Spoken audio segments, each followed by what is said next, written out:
Turongeye kandi gushima yuko mufasha akakanya keza ko kongera gukurikirana bino biganiro twama tubashikiriza kuri nombonesha kure ya heritage, aho tuganira namwe ibintu bitandukanye bitwubaka haba mu mibiri yacu, mu vy'impwemu ndetse no mu kibano, aho tukaba tubuze mu miryango tubamwo naho tubaye n'ahandi heshi dukorera mu buzima busanzwe. Muri uno mwanya rero mukaba mugiye kuganira na Eric Nshimirimana, nkuko twama tuganira namwe mu biganiro byinshi twama tubashikiriza bitandukanye, kandi tukaba dushima yuko mubikurikirana kandi bikabafasha mu kubaho kwanyu muri inose.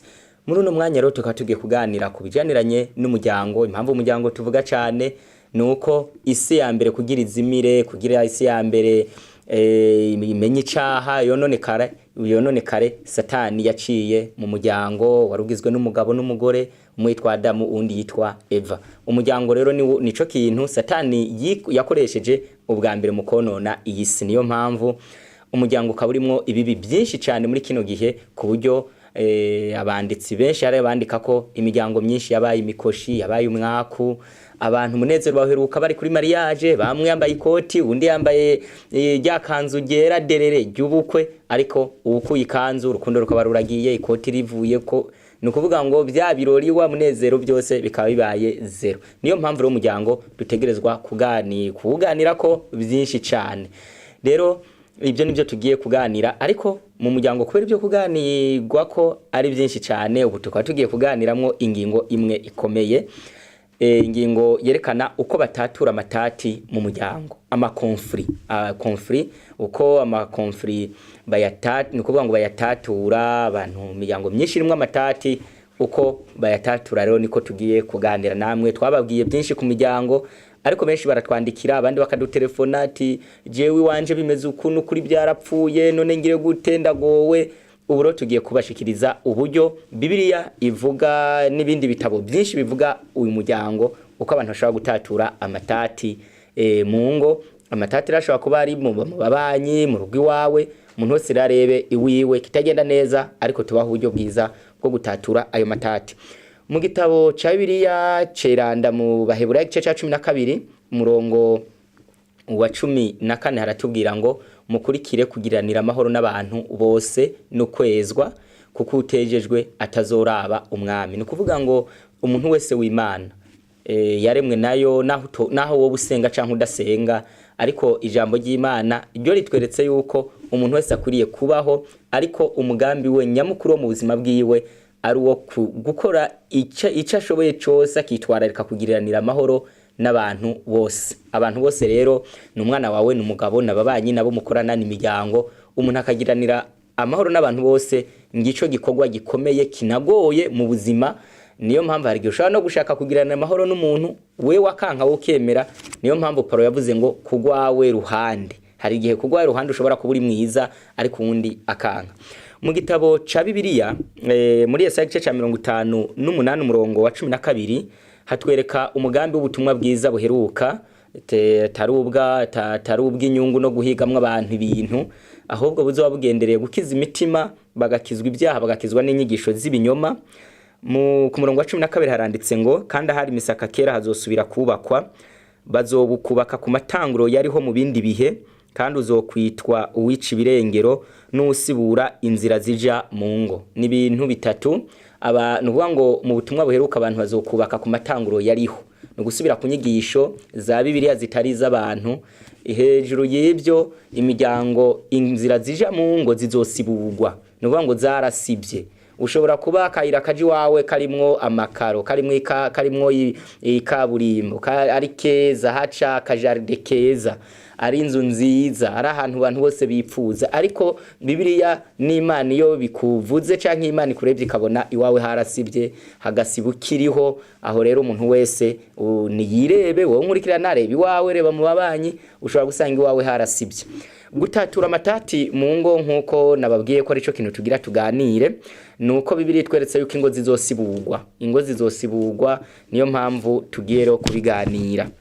mu gitabo citwa pour le meilleur et pour la vie haratwereka yuko mu ngo 12 zibana ingo zitandatu ngo ingo zine ziri muco bitwa danger no kuvuga ngo ziri mu kaga ziri mu ngorane hari abantu usanga n'uburiri abantu basanga babana mu nzu ariko n'uburiri baragabuye ntibavugana no kuvuga ngo inuka ingo zine ngo zimeze nayo ngo zitandatu ngo zirabanye ariko zubakiye ku ijambo rivuga ngo niko zubakwa igituma babana ngo ni kubera abana batinya ko abana babo nuvuga ngo ati tutandukanye abana banje barabamaye bobo barayerera baburubarera abandi bagatinya idini ati nije ndi pasitoro nije mvuga ubutumwa ndi umuririmbyi wo byumva ndi diakonima yateka ntamagara ibyo gusa umuntu akanka gutandukana kubera ibyo kindi naco ngo ababitegwa n'ubutunzi twaronderanye byinshi sino bitanda bimuhebereye imiduga n'ayamatongo ndanse ndemera nkubite ariko ngumeho ikindi naco nubwo bwo kwahukana kubigisubira muhira ibyo ikindi naco ni jambo bivuga ngo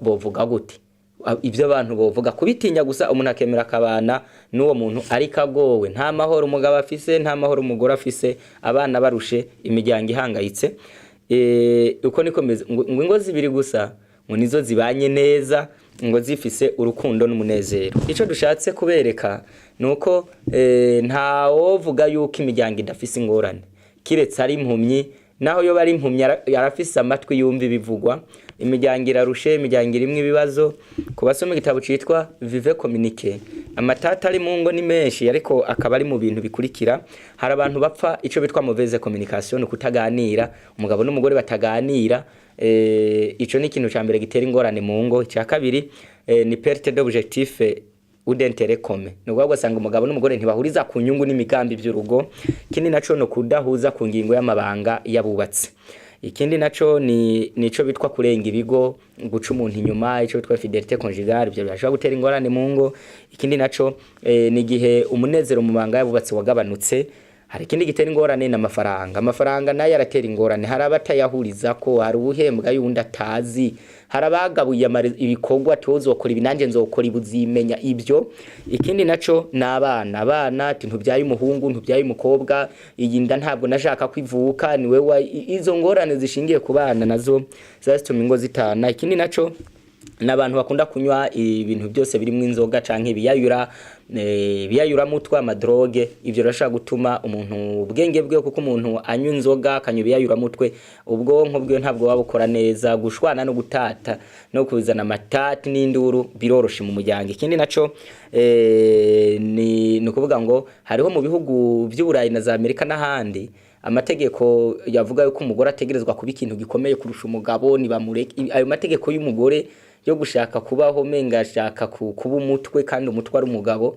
naho kuba umutwe abagabo atari ukutegeka ibyo mu rugo byose nkaho menga nibo babijejwe ayo mategeko naza atera ingorane mu ngo cyane cyane mu bihugu by'Uburayi na Amerika ikindi naco n'abavyeyi abavyeyi umuhungu n'umukobwa bavamwe iyo rero abo bantu umugabo buri gihe asaba inama kwa nyina na se cyangwa umukobwa agasaba inama iwabo cyangwa ugasanga agezi iwabo w'umugabo yansaba abavyeyi bubo ibyo birashaka gutera ingorane mu ngo ikindi naco na mariage abantu bakora bitewe nuko baronderamwe ibintu umuhungu yize afise amafaranga iwabo bakize bafise inka n'imiduga avuye kwiga hanze aciye doctora muri Amerika ndamukunze utarebye ingeso utarebye yarahindutse ibyo gusa biratera ingorane ikindi naco haraba kunda kugira ingorane bitewe nuko bakoze mariage magique ngo namweretswe nta muntu ngo namweretswe ngo niwazontwara ibyo byose birashaka gutera ingorane mu ngo ikindi naco nubumenyi buke kubijaniranye n'amadivoir umuntu ategezwa gukora mu rugo ugasanga umuntu afise ubumenyi bukeya nta mugabo ntazi ibyasabwa mu rugo n'umugore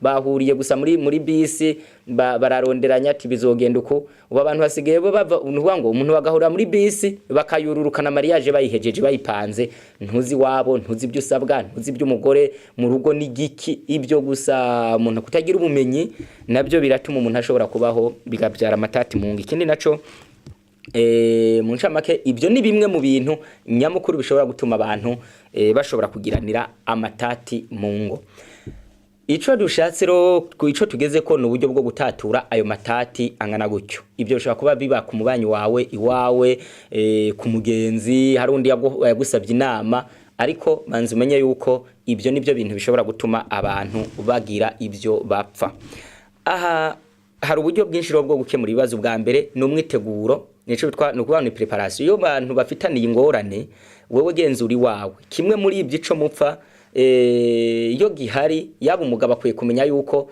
iyo umugabo n'umugore baguma bafitaniye ibintu bapfa, nukuvuga ngo ibyo abari bibi, ahubwo bakwiye kubaho bagashobora kwimarira ibibazo byabo. Kuko ibitabo byinshi birerekana ko ikintu kiyerekana yuko umugabo ari umugabo nyamugabo gusa, atari pantaro n'ubwanwa n'igitsina gabo, n'umugore ikerekana ko ari umugore atari amabere gusa n'ibisusu n'ibindi, ngo nuko ngo uwo mugabo n'umugore baba bashoboye kwimarira ibibazo.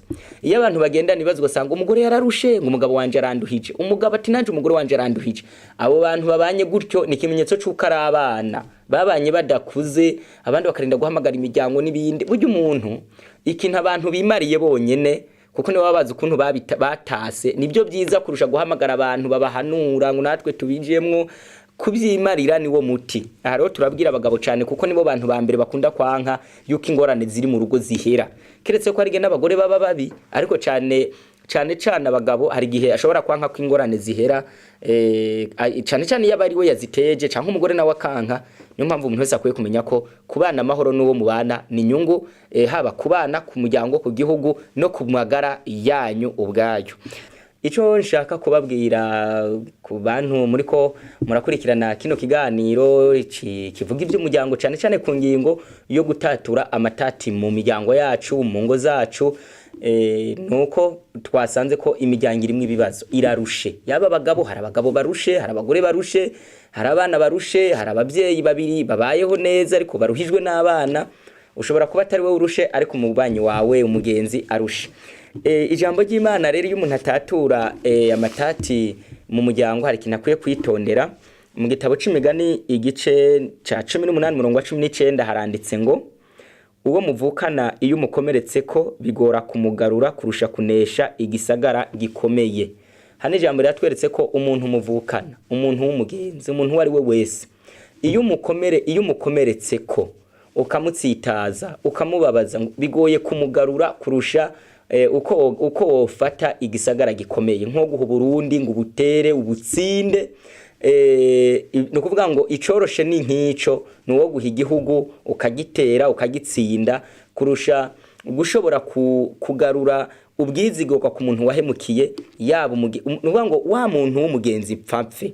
Reba ukuntu wamurondeye, umwita sheri, shushu, ndagukunda, nzoguha byose, uri wanje wa mirere, bihe bidashira n'ibindi byinshi byose. Wamubwira ngo useka neza, ngo twiso nk'inyana, none ubu byabaye ibyisoka zibe igitwura gapfa, ibintu mwene ibyo. Waramukomeretse agufatana abagabo batatu, musambana nabo, agufatana abagore batanu, uramukubita. Ibyo nuvuga ngo ayo makosa n'ibindi byose abantu bapfa mu ngo, iyo bashaka kubimara bategerezwa kubanza kumenya neza yuko icoroshe ari gufata igisagara kurusha kugarura uwo wakomeretse ko, kandi mwari mukundanye yari inshuti magara. Ico ni cambere. Hari uburyo bwiza rero bwo gushobora kumara ibibazo. Icambere, mbere yuko ikibazo mucinjiramwo, hari ibintu mbere yuko ikibazo cinjiramwo, mbere yuko ndababwira uburyo bwo gutatura amatati, tugiye kuganira. Ubwa mbere nukuvuga ngo numwiteguro.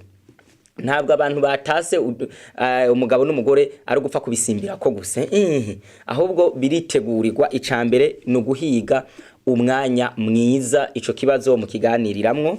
Aha rero ubushakashatsi bwerekana ko kizira gutatura amatati mu rugo mushavuye canke ufise ibyiyumviro bibi, umva ati nahavuga sindabyemera, umeze gutyo banzu bireke. Ica kabiri, kirazira kwiga ibibazo by'umuryango mugeze ku buriri. Hari ahantu hatatu ku buriri, ku meza muri ko murafungura canke mu gikoni cankandi, aho ntabwo bahataturira ibibazo by'urugo. Nta nubwo binemeye yuko abantu bageze ku buriri canke ku meza batangura ngo yamahera gute, ngo wa mugambi wacu, ibintu byose by'amafaranga n'ingene muzodandaza, aho hantu ntabwo bahaganirira ibyo. Ku meza ni byaryoshe, watetse neza, point. Ikindi naco ku buriri ni kuganira nyene nibyo ku buriri, byo nabyo murabyumva, n'ibindi no gusinzira nta bindi byemererwa kuganirwa aho hantu. Niyo mpamvu iyo ushaka kuganira ikibazo gikomeye, ngo nimiburi kiganire n'uwo mwubakanye hasigaye amasaha 2 ngo mushobore gusinzira. ikindi naco nuko kizira gukemura ibibazo by'umuryango urushe.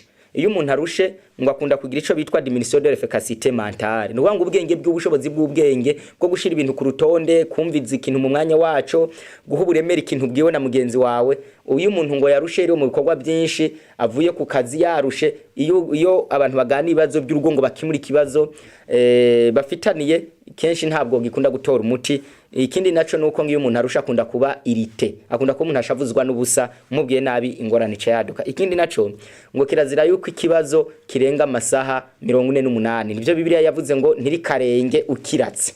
No kuvuga ngo kirazira yuko ikibazo, hari abantu rero busanga bafitaniye ikibazo kimaze imyaka 5, 3, amezi 2, ukwezi, indwi, abantu usanga barabiretse byaravunze, ibindi byaragaze. Kirazira ikibazo bisaba ntikirenza amasaha n'imiburi 48, kuko giteba niko kigira amashami n'imizi, abandi bakikomanta ko bigasha bibyara ingorane nyinshi cyane. Ico ni cambere. Cya kabiri no guhiga ahantu heza ho gukemurira ibibazo canke kuganira amatati yo mu rugo. Icambere kirazira kuganira ibibazo umugabo n'umugore ibyo mupfa mu rugo, abana bumva, abagenzi canke abandi bantu bo mu muryango. Impamvu tubabwira bino, naho rimwe na rimwe byemegwa yuko hamagara umuryango, bikemegwa guhamagara abagenzi, ariko nkuko nabibabwiye, byiza ibintu bimaze umugabo n'umugore nibyo biba biheze neza, kuko namwe murakwiye kumenya yuko ibintu byose mwapfebereye iyo mucumba no muri saro n'ahandi, kubona bihamagarira ngo muyomba wawe ngo umugenzi, bakagenda babimenye, bakagenda kubitera inkuru, bagaca babyandika kuri WhatsApp ati uzi n'inkuru ati tuvuye mu kibazo, mu kibazo cyo kwantuze kari kabaye, buryo babona bagenda, mho babona mu miduga. Ibyo nabyo burya ni nko kwiyamamaza, bawigiriye publicité. Niyo mpamvu abantu bakuze bimarira ibibazo. Ikindi kintu naco no kurondera tere iri netre, no kuvuga ngo cane ushaka guhiga ahantu mu kajardin, ahantu hariho hose mushaka kuganira ikibazo gikomeye. Kenshi ngo kirazira ko kiganirirwa mu rugo, kiganirwe mu rugo naho ngo kirazira ko kiganirirwa mu cumba, abantu bajyamamwe bisaba baje muri saro, nta mushitsi, mwugaye mu kiganire. Ku bantu basenga, muze mutatura ibibazo by'ingo muriwe n'imbere y'uhoraho, mwasenze mwiriwe mu masengesho, aho muhatatura ibibazo birashobora kuba byize umuti ukaboneka. Ikindi naco no gukemura ibibazo mwicaye murebana, nkuko ndikunda bareba nawe ukaba wicaye nka imbere zanje, ibintu byo kuganira mwahanye umugongo, ibintu byo kuganira umwe menga sinzi yarunda hagaze undi hejuru, undi ngo mbwira, ahubwo bisaba muganire murebana. Ikindi naco ibintu telefone, televiziyo n'ibindi bintu byose, ama computer n'ibindi bisaba bibanze byugagwe, ibindi bihagarikwe. Hari abantu roza bumva ngo mbwira, ariko ariyandikira kuri computer ngo mbwira ngo ntangorane, uwundi kuri telefone, uwundi ari kuri WhatsApp na Facebook, ngo humva amatwi ngo ntabwo humva amaso. Rero ico nshatse kubereka, ibyo byose iyo abantu baganira ibibazo by'urugo bisaba babyitegure babireke. Kini naco hari yindi ngingo ya 3 ngo nukuba maso no gushiraho amategeko agenga kuganira ibibazo. Hari amategeko rero. Icambere mushaka kuba mufite ibintu 5, ni muvuga tuno munsi tuganira ku ngingo ijaniranye n'amafaranga mu rugo, ariko ibijaniranye n'abana nibi tuzobiganira ikindi gihe. Zamushiraho ordre du jour, mumenye ibyo muganira kugira ntagire uwundi ashobora gucomekamwo ikindi. Ikindi naco kirazira gutuka uwo iyo muriko muganira muganira ku bibazo by'urugo, kirazira gutuka mugenzi wawe canke umusuzugure. Ikindi naco kirazira no kuvuga ngo kirazira gutitura, no kuvuga ngo uko ameze, ibyiso ngo urutwe, no kuvuga ngo amaspect physique yiwe. Ikindi naco kirazira no kuvuga ngo gutitura mu bwenge bwiwe, ngo urikijuju, ngo wemenga ntiwabwo wumva ibyo uri kuvuga ntibijaniranye, ico naco kirazira. Ikindi kintu naco kizira no kuvuga ngo nico twa interrompre, guciramwe umuntu ariko agira avuge ngo banzo hagarare, ngo narakubwiye yuko we wasaze kandi je bituzobi canke yaba gitangura kuvuga ngo ivyo ugira uvuge ndabizi, ngo ibyo bintu byo kwigira umuntu menga urumuvugishwa, ibyo ntabwo byemewe. Mureka avuge naho yovuga bibi, ariko muhakanya yisanzure akubwira kari ku mutima. Ikindi naco nukuvuga ngo nugukoresha nukumutoteza hari kuno umuntu umutoteza ngo hano kwereka ibintu byo gutoteza umuntu mugira mukemura ibibazo ntabwo ari byo. Ikindi naco no gushira urwamo hejuru kandi mwari ko muganira gake gake ugaca utangura kuvuga nuri hanze ku buryo abumva. Ikindi naco nukuvuga ngo nugukoresha imvugo zirimo ubujyajya zirimo no kubesha n'amayeri, ico naco ntabwo cemewe. Ikindi naco bisaba umutegera amatwi kandi umutahure. Ikindi kizira no kuvuga ngo ni kirazira kwishigikira kwiburanira. Hari ukuntu umuntu avuga ariko ashaka yuko abari watsinda, iyo umuntu afise mwene uwo mutima ntabwo amatati yo mu rugo ahera. Ikindi naco no kuvuga ngo kirazira yuko iyo umuntu agiye mu bijaniranye no gukemura ibibazo apfa na muki n'umudamu we canke upfa n'umugabo wawe, kirazira buri gihe kumva yuko ari wowe ufise ukuri wenyene. Iyo ushatse kumva ko ari ufise ukuri wenyene undi yazanye ukuri kwiwe ntubyemera. Kuko inyungu nuko mwese mugera kuja mu gitwa d'accord, nuko mugera kuri ati kuniko nuko ibi nivyo byiza, nuko mugera ku masezerano meza.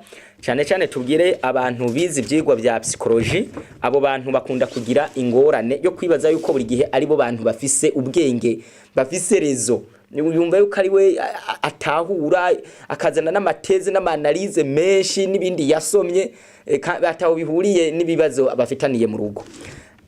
No kuvuga ngo ayo niyo mategeko yo kuja yo kuganira ibibazo mufitaniye n'uwo mwubakanye. Aho rero tugira turangirize akaba araha. No kuvuga ngo iyo rero abantu hariho rero uburyo bwo gutatura rero ibibazo, uburyo umuntu ashobora gucamwo. Ubwo buryo turababwira kugira ngo bushobore kubafasha nuko icambere turabishira mu migwi 3. Icambere n'urukundo.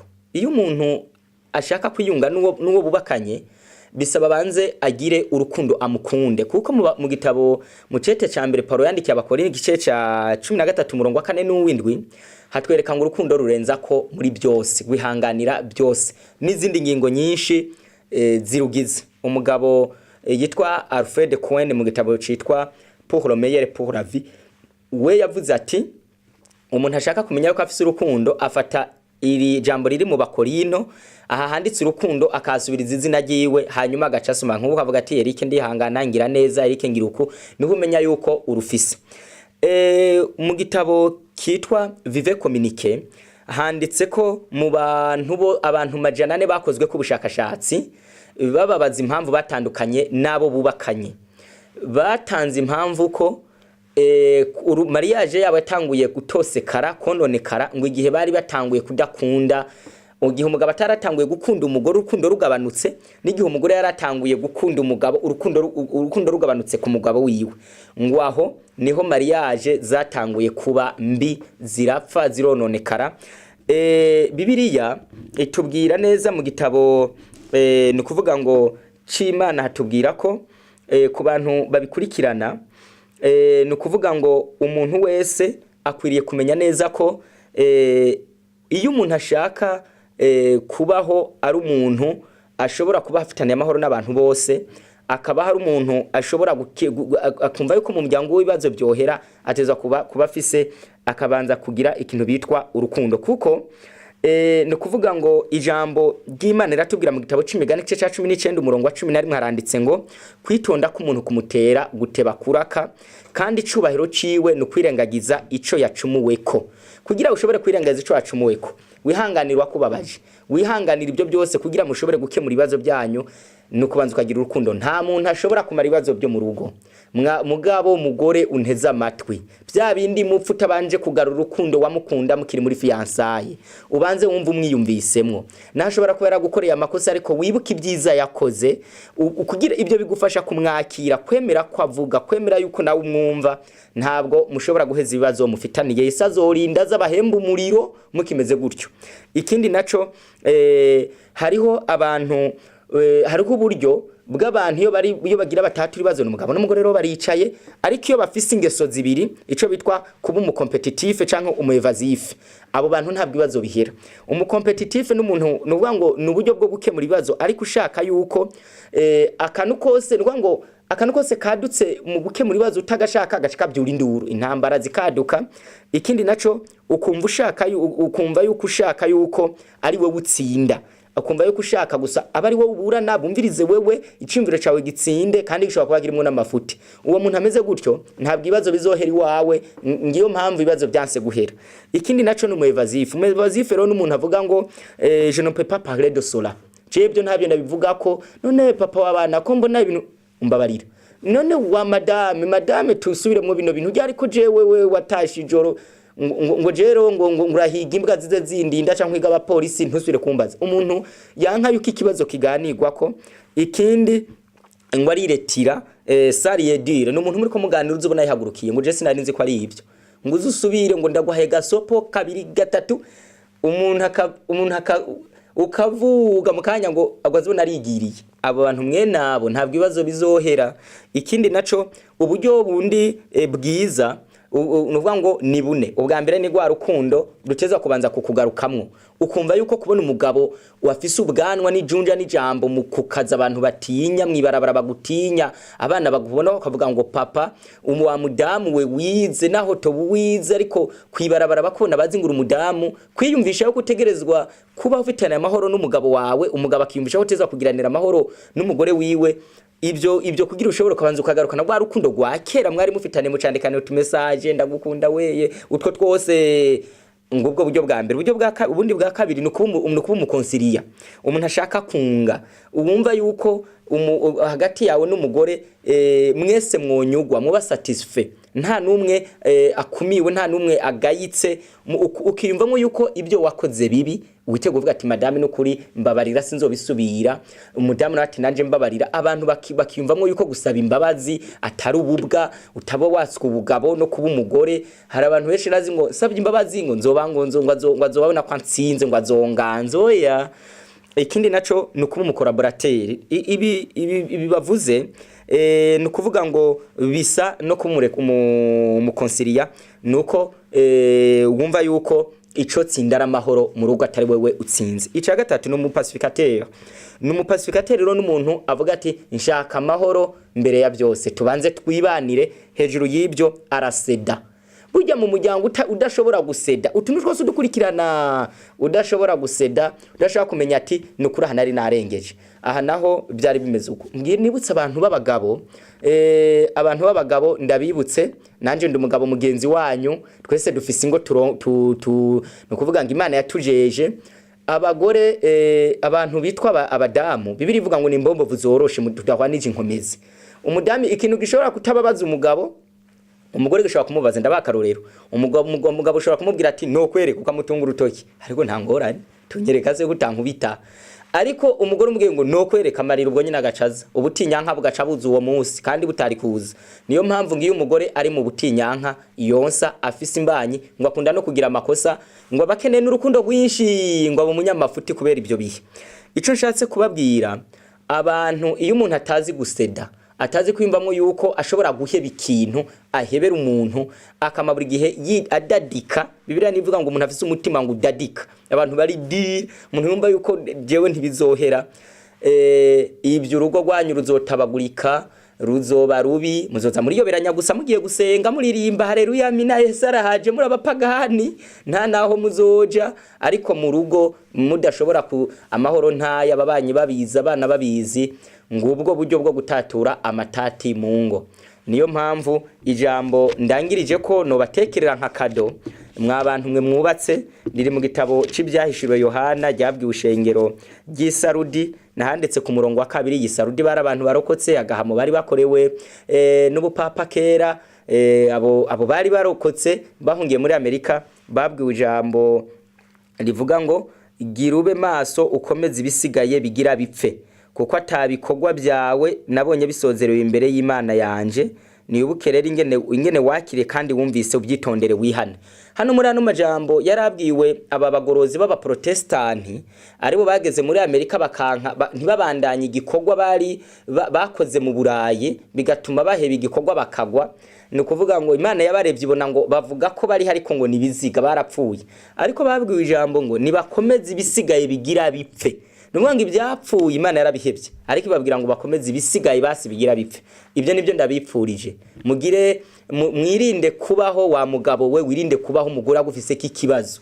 Ibintu by'ubwo nta bushinga ntahe burimwo. Wa mudamu wereka kwirengagiza ikibazo gihari, nimuze mwicara muce muri izo nzira duhawe n'ibitabo ndetse na Bibiliya. Ibyo bizobafasha ingo zanyu ziba amahoro, habibutahamana n'abamarayika. Ibyo nibyo ndabipfurije kandi muzobyipfurize n'abandi, muzobikore mu izina rya Yesu.